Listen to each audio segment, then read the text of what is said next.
കേന്ദ്ര ബജറ്റിൽ കേരളത്തെ അവഗണിച്ചതിനെതിരെ തളിപ്പറമ്പിൽ CPIM പ്രതിഷേധ പ്രകടനം നടത്തുകയാണ്. CPIM കണ്ണൂർ ജില്ലാ സെക്രട്ടറി MV ജയരാജൻ, CPIM സംസ്ഥാന secretary MV Govindan, KK Shailaja തുടങ്ങിയവർ പരിപാടിയിൽ പങ്കെടുക്കുന്നു. പി ജയരാജനും പരിപാടിയിലുണ്ട്. BJP ഗവൺമെന്റിന്റെ നിലപാടിന്റെ കൃത്യമായിട്ടുള്ള പ്രതിഫലനമാണ് ബഡ്ജറ്റ് പ്രസംഗത്തിലൂടെ നമുക്ക് കേൾക്കാൻ കഴിഞ്ഞത്. ആകെ അവർ പറയുന്നത് 2% വരുന്ന സാധാരണ നിലയിൽ ഇൻകം ടാക്സ് കൊടുക്കുന്നവർക്ക് ചില ആനുകൂല്യങ്ങൾ പ്രഖ്യാപിച്ചു എന്നാണ് ആകെ പറയാനുള്ളത്. ബാക്കിയെല്ലാം കോർപ്പറേറ്റുകൾക്ക് വേണ്ടിയിട്ടുള്ളതാണ്.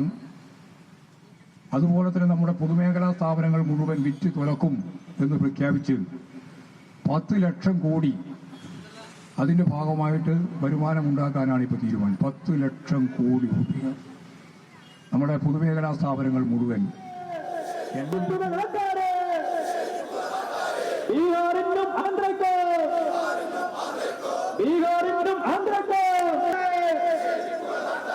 പ്രതിഷേധിക്കുന്ന നാട്ടാരെ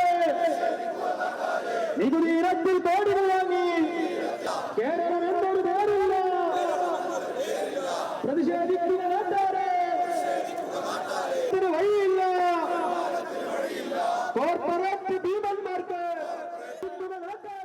നിഖിൽ അളവൂർ ചേരുന്നു കണ്ണൂരിൽ നിന്ന്. നിഖിൽ, നേരത്തെ തന്നെ നേതാക്കളെല്ലാം തന്നെ ഈ കേന്ദ്ര ബജറ്റിലെ ഈ കുറവ് അത് കേരളത്തിന് കാര്യമായി ഒന്നും നൽകാത്ത തരത്തിൽ ഒരു ബജറ്റ് പ്രഖ്യാപനം, അതിനെതിരെ വലിയ വിമർശനം ഉന്നയിച്ചിരുന്നു. ഇത് ജില്ലാ സമ്മേളനം നടത്തുമ്പോൾ അത് കണ്ണൂരിൽ ആകെ ആ വിഷയം ഉയർത്തുകയാണ് CPI.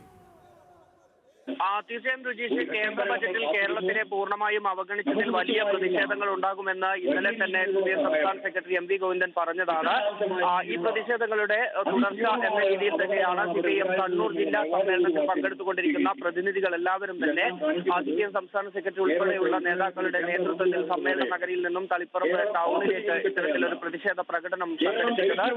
CPIM വലിയ വിമർശനം കേന്ദ്രത്തിനെതിരെ ഇന്നലെ തന്നെ ഉയർത്തിയതാണ്. കേരളം ഈ രാജ്യത്തിന്റെ ഭാഗമല്ലേ എന്ന ചോദ്യമായിരുന്നു ഇന്നലെ MV ഗോവിന്ദൻ ഈ ബജറ്റിനോടുള്ള പ്രതികരണമായി ആദ്യഘട്ടത്തിൽ തന്നെ ചോദിക്കുന്ന ഒരു സാഹചര്യം ഉണ്ടായത്. അതായത് അത്രത്തോളം അവഗണന കേന്ദ്രം കേരളത്തോട് കാണിച്ചു എന്നതാണ് CPIMന്റെ വിമർശനം.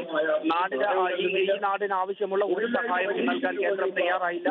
വയനാട് പുനരധിവാസത്തിനുള്ള തുക പോലും അനുവദിച്ചില്ല. അതെങ്കിലും നൽകുമെന്ന് പ്രതീക്ഷിച്ചതാണ്, അത് ലഭിച്ചില്ല.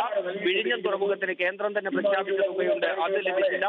എയിംസ് ഉൾപ്പെടെയുള്ള ആവശ്യങ്ങൾ ഇപ്പോഴും നിലനിൽക്കുന്നു. അങ്ങനെ ഒരു കാര്യത്തിലും കേരളത്തിന് അനുകൂലമായ ഒരു നിലപാട് സ്വീകരിക്കാത്ത ബജറ്റാണ് ഉണ്ടായത്. ഈ ബജറ്റിനെതിരെ വലിയ രീതിയിലുള്ള പ്രതിഷേധങ്ങളിലേക്ക് കടക്കാൻ തന്നെയായിരുന്നു CPIMന്റെ തീരുമാനം. അതിന്റെ തുടർച്ച എന്ന രീതിയിലാണ് ഇപ്പോൾ കണ്ണൂർ തളിപ്പറമ്പിൽ ഇത്തരത്തിലുള്ള പ്രതിഷേധ പരിപാടി നടന്നുകൊണ്ടിരിക്കുന്നത്. കേന്ദ്രത്തിനെതിരെ രൂക്ഷമായ വിമർശനം ഇന്നലെ തന്നെയും ഇന്ന്. ശരി നിഖിൽ, കേന്ദ്ര ബജറ്റിൽ കേരളത്തെ അവഗണിച്ചതിനെതിരെ തളിപ്പറമ്പിൽ CPIMന്റെ പ്രതിഷേധ പ്രകടനം പരിപാടികൾ ഇപ്പോൾ തുടരുകയാണ്. കണ്ണൂർ ജില്ലാ സമ്മേളനത്തിൽ പങ്കെടുക്കുന്ന മുതിർന്ന നേതാക്കളെല്ലാം തന്നെ പരിപാടിയിൽ പങ്കെടുക്കുന്നുണ്ട്. വിവരങ്ങൾ നൽകിയായിരുന്നു നിഖിൽ അളവൂർ.